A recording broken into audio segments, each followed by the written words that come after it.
Hi, I'm Chris from Airwindows. Hey, you can do this with ToTape9. Stock exchange. People, they all join their hands. Yep, it's ready. Today is the day for ToTape9 to drop. Now I'm in a position to be able to show you exactly what changed between this and ToTape 8. I can also tell you. So between ToTape 8, which went over pretty well, honestly, ToTape 7 went over pretty well, and then I brought out 8 rather quickly to deal with a sort of tonal bug around the doubly that I was using. And then a number of things happened. One, the TapeHack algorithm that I came up with, because a clever hardware guy who is now seeing a lot of success with his hardware worked out that there was a little irregularity in the transfer function as you sweep through 0. And then there's also somebody else who has produced what he considers to be a dithering aliasing clipper.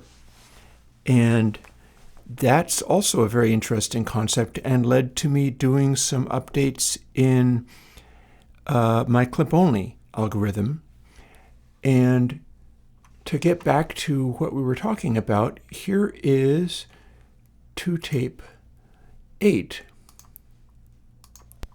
doing the same thing. They were watching is on the New York Stock Exchange. So you can push it real loud, obviously. Set up a chant. But when we go in to ToTape9, Welcome home. We're all so glad you're here. it's just got this low-end weight to it that the other one doesn't. And there's a number of reasons for that. It's partly because of using TapeHack. And again, TapeHack is what I've got in Console H and Console X2. I keep busy doing all kinds of stuff. If this is the first you've heard of Airwindows, that's a really deep rabbit hole to dig down.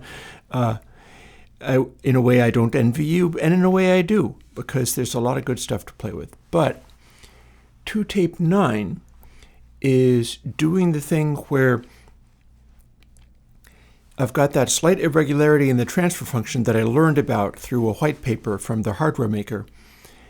And then it's also doing a separate thing, which I can probably show you a little bit of by running it again, and then I'll play with output. So check this out. We can just saturate. Stock exchange. But we can also use output, and if you turn output up, what you're doing is you're hitting the final clipping harder, rather than just going through the tape algorithm. So that acts like this. We're all so glad you're here. It's going welcome. We've longed for this for years. We're here. That's still heavy distortion, but it's not entirely going through the tape algorithm. Instead, we're using output as a sort of post boost. Now, if you turn output down, what you get is the ability to do more of just the tape sound rather than the sort of final output clip.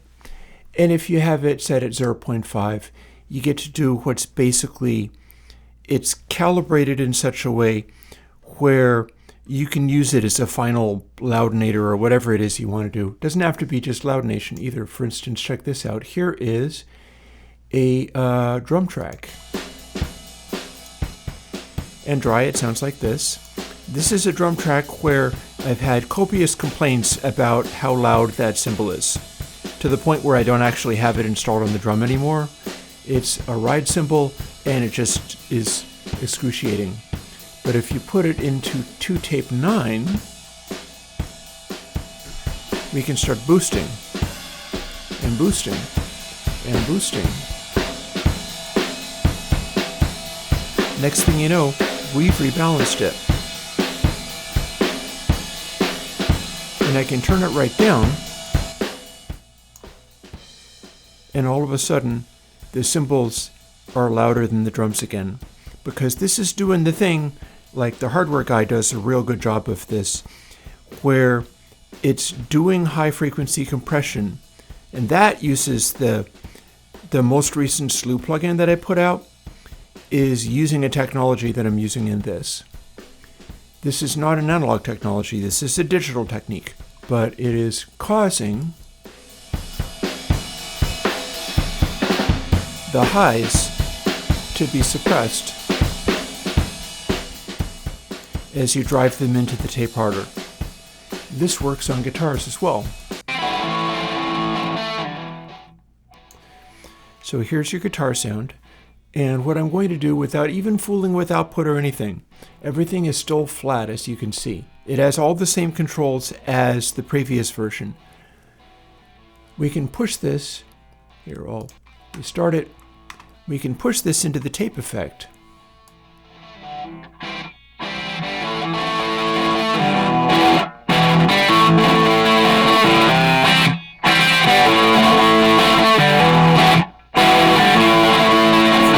Aggressive sound.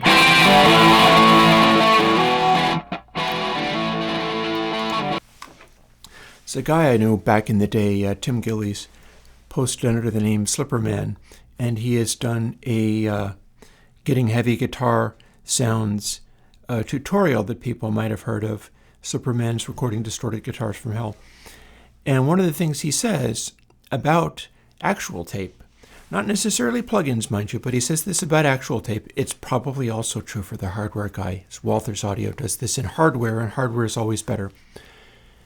But even though hardware is always better, Slipperman would say that going to tape is the best form of compression you can possibly have for a distorted guitar, because it'll absorb sort of the edges and brightness in the best possible way. And if we play with that,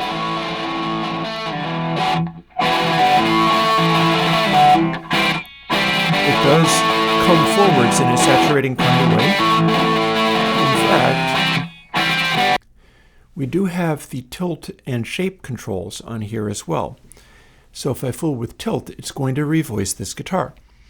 That's what tilt does. It's like manipulating the doubly algorithm by having it be a little bit out of balance. My idea around that is that historically, when you had the real-world version of the approximation that I'm calling doubly, early on, those were special dedicated hardware boxes that you'd buy and you'd have to install and calibrate. It didn't come as like a black box, just plug it in and it works. You really kind of had to dial it in on your machines, which also means people could have it compress a little harder going in, or the way these things work, it compresses and then subtracts that from the output.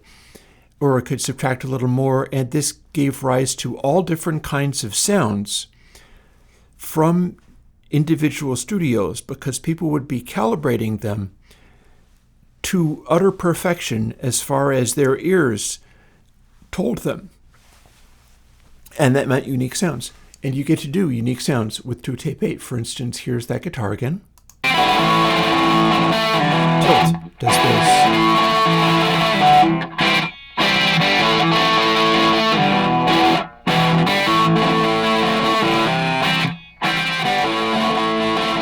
A little darker. A little edgier. And we've got a shape control.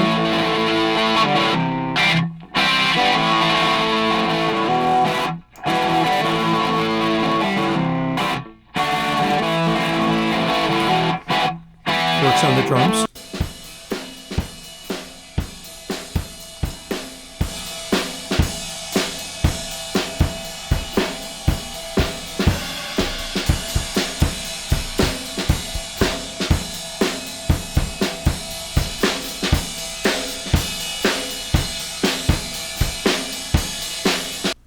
So that can get kind of beefy. And of course, all of this works on, let's see if I center these things back again. It should work on synthetic sounds just as well.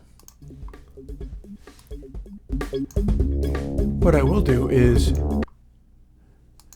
go back to ToTape 8, and this is what you were already able to do with the one that is currently out. So that's pretty beefy sounding. But then now you can do this.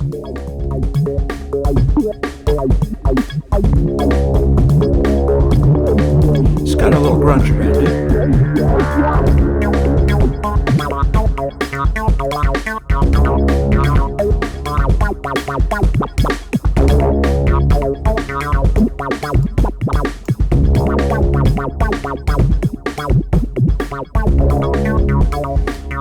And we're sort of dialing around the way that it hits the lows. And then we'll add some head bump.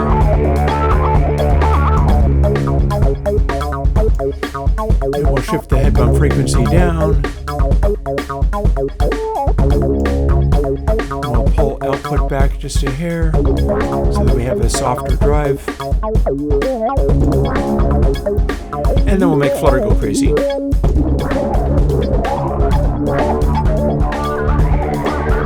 And play with bias.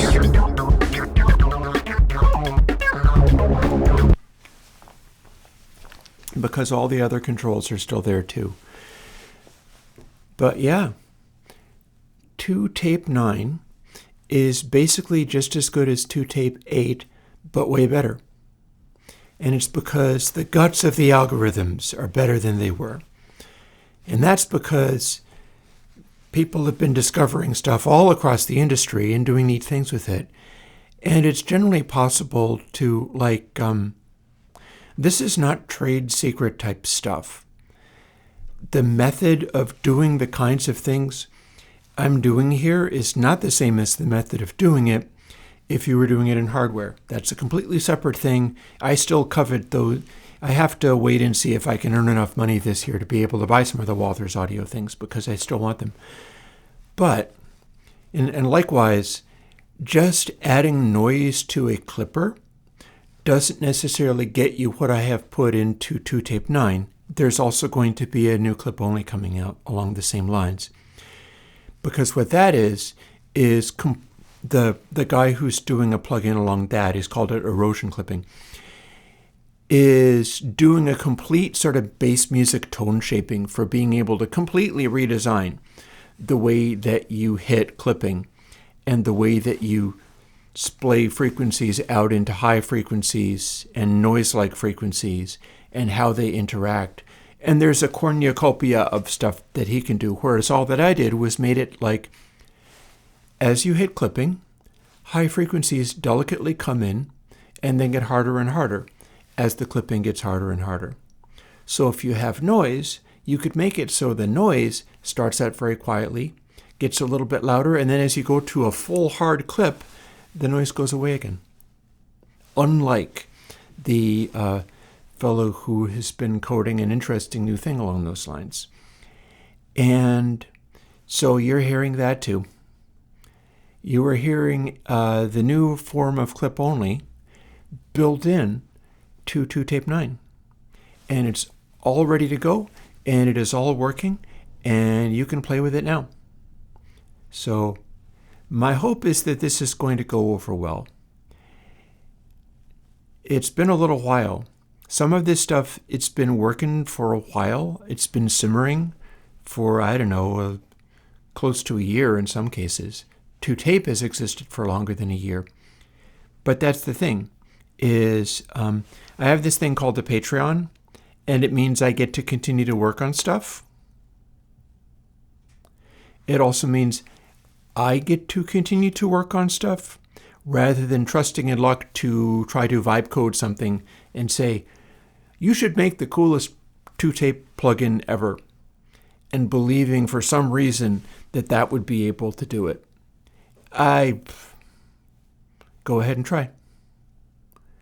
Go ahead and try with the open source code that is already part of ToTape, all the versions that are out up to and including this one. As I speak, the code for this is on the website now. If you think you can vibe code your way into making this even better and doing a ToTape 10, knock yourself out. I have a Patreon, so I get to continue to work on this, and I think I'm going to be able to make it even better. But for now, this is as far as I've got. And the reason is because I was allowed to continue working on it. And I was allowed to do some of these things and learn from the way that the world is developing, put these things into action. And now you get to enjoy it. And I hope you do enjoy it, because ToTape9 is yours now. Have fun. Talk to you later. And I'll be here next week with something else. Bye-bye.